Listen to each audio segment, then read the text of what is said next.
Hey there, fellow Corps members. So your service year is a huge opportunity to really leave a lasting mark, right? And a Personal Community Development Service project, or CDS project, is honestly one of the best ways to do it. So let's get into it and break down exactly how you can make your project a huge success. This is the question that really defines your entire service year. It's about more than just your day-to-day work. You've got this incredible chance to look around, see a real need in your community, and actually build something that's going to be there long after your service year is over. And that's exactly why we need to have this conversation. These projects, they can be absolute game changers for a community. But the thing is, lately, we've been seeing fewer and fewer of them. So for those of you who really want to make that kind of difference, understanding how to navigate the whole process is, well, it's more critical than ever. Think of this as your personal playbook. We're going to walk you through the official process step by step so you can take your idea, bring it to life, and build a legacy that you can be proud of. Okay, before you get too far into brainstorming and planning, we've got to cover one absolutely crucial first step: eligibility. Seriously, this is the foundation of your entire project, so let's make sure you're starting on solid ground. All right, so the rules on this are super specific and you need to pay close attention. You are not eligible to lead a personal CDS project if you're a corps member who is on relocation. Simple as that. You're also not eligible if you're serving in your own state of origin. Now, if you don't fall into either of those two categories, you're good to go, as long as you follow all the official NYSC procedures, of course. Now hold on, there is one more little detail to cover.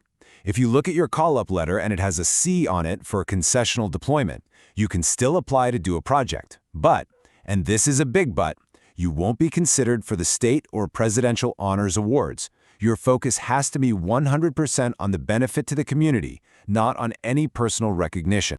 And please, remember, you are not in this alone.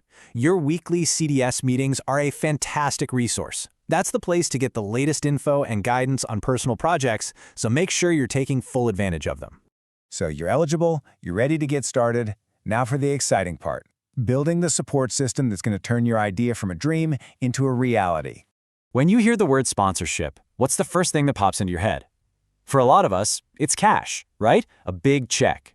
But honestly, the most successful, most impactful projects are built on a much broader definition of support. Let's really look at what support can mean. It's so much more than just money. I want you to picture this. You approach a local hardware store, not asking for a check, but for a donation of cement bags to help fix a school wall.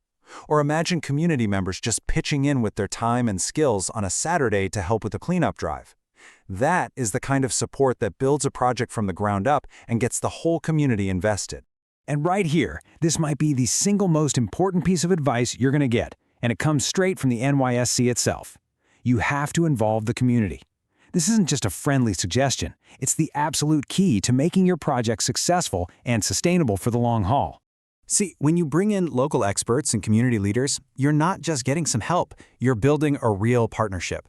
The community starts to feel like the project is theirs, which means they'll take care of it long after you've completed your service. Plus, they know the local costs and can help you create a budget that actually makes sense. It's a win-win. Okay, so we've covered a lot of the what and the how.